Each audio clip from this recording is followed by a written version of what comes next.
How to change sold out text on product pages. Hello everyone, welcome back to another video. In this video, I'm going to be quickly walking you through on how you can change the sold out text on your product pages in the easiest and most simplest way possible. So to do this, what you're simply going to be doing is you are going to go into your products, okay?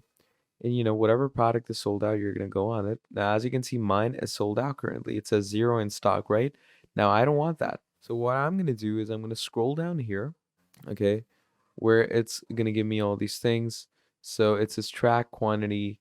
It tells me, continue selling when out of stock, etc., etc., all these things. So how are we going to tell it that, I have this product available?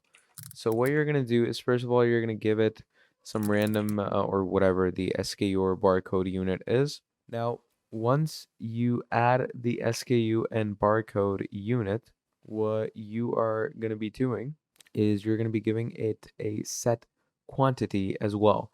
Now, to give it a set quantity, you're going to be changing this setting.